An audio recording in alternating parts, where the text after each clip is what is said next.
വിഴിഞ്ഞം പദ്ധതി ഉദ്ഘാടനത്തിന് വിളിക്കാത്തതിൽ പരാതിയില്ലെന്ന് വി.ഡി. സതീശൻ വടക്കാഞ്ചേരി സെന്ററിൽ പറഞ്ഞു. ഇന്ന് രാവിലെ 11 മണിയോടെ മാധ്യമപ്രവർത്തകരോട് സംസാരിക്കുകയായിരുന്നു അദ്ദേഹം. ആ ചരക്ക് പോകാൻ റെയിലും വേണം, റോഡും വേണം, എല്ലാം വേണം.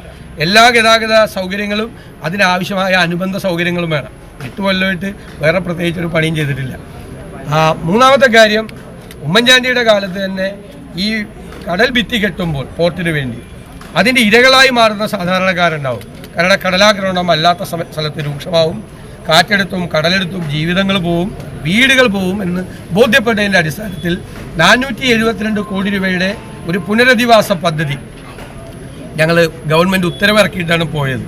അതുകൊണ്ട് അവിടെ ഈ വികസനത്തിൻ്റെ ഇരകളായി മാറിയ പാവങ്ങളെ കൂടി ചേർത്ത് പിടിക്കാൻ വേണ്ടിയിട്ടുള്ള പദ്ധതികൾ വിഴിഞ്ഞം തുറമുഖവുമായി ബന്ധപ്പെട്ട് ഗവൺമെൻറ് ഉണ്ടാക്കണം. അതാണ്. പിന്നെ മുഖ്യമന്ത്രിയുടെ ഇതിൻ്റെ നാൾവഴികൾ മുഴുവൻ പറഞ്ഞിട്ട് ഉമ്മൻചാണ്ടി സർക്കാരിനെയും വിസ്മരിച്ചത് ജനങ്ങളുടെ മുന്നിൽ അദ്ദേഹം ചെറുതായി പോയി എന്നാണ് എനിക്ക് തോന്നിയത്. അത് എല്ലാവർക്കും മനസ്സിലായല്ലോ. ഇത് ഹൈജാക്ക് ചെയ്ത് ഞാൻ ഇട്ടിയാലി മമ്മൂന്നൊന്നും ഞാൻ വിളിക്കുന്നില്ല, അങ്ങനെയൊന്നും നമ്മൾ വിളിക്കാൻ പാടില്ല. പക്ഷേ ഏകദേശം അതിൻ്റെ അടുത്തൊക്കെ എത്തുന്ന ഒരു പരിപാടിയാണ് ചെയ്തത്. വിഴിഞ്ഞം പദ്ധതി UDF കൊണ്ടുവന്നതാണ്. വികസനത്തിന് ഇരയായവരെ പുനരധിവസിപ്പിക്കണം. ഉമ്മൻചാണ്ടിയെ വിസ്മരിച്ചതോടെ മുഖ്യമന്ത്രി പിണറായി വിജയൻ ചെറുതായി. എട്ടുകാലി മമ്മൂഞ്ഞെന്ന് വിളിക്കുന്നില്ല, ഏതാണ്ട് അതിനടുത്ത പണിയാണ് നടത്തിയതെന്നും സതീശൻ കൂട്ടിച്ചേർത്തു. ആഘോഷവേളകളിൽ സ്വർണ്ണത്തിളക്കത്തിന്റെ സ്പർശമായി മുഗൾ ജ്വല്ലറി.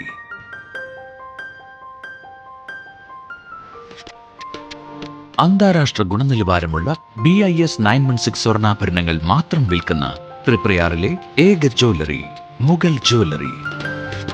ഏറ്റവും പുതിയ മോഡലുകൾ, ഏറ്റവും കൂടുതൽ സ്റ്റോക്ക്, ഏറ്റവും കുറഞ്ഞ പണിക്കൂലി. വിവാഹ പാർട്ടികൾക്ക് ഹോൾസെയിൽ വിലയിൽ സ്വർണ്ണാഭരണങ്ങൾ നൽകുന്നു. കേരള, കൽക്കട്ട, സിംഗപ്പൂർ, അറേബ്യ തുടങ്ങി ലോകോത്തര ഡിസൈനുകളുടെ വൈവിധ്യമാർന്ന സമന്വയം. സ്വർണ്ണ സൗന്ദര്യത്തിന്റെ രാജചിഹ്നം Mughal jewellery, NH 17 road, Triprayar.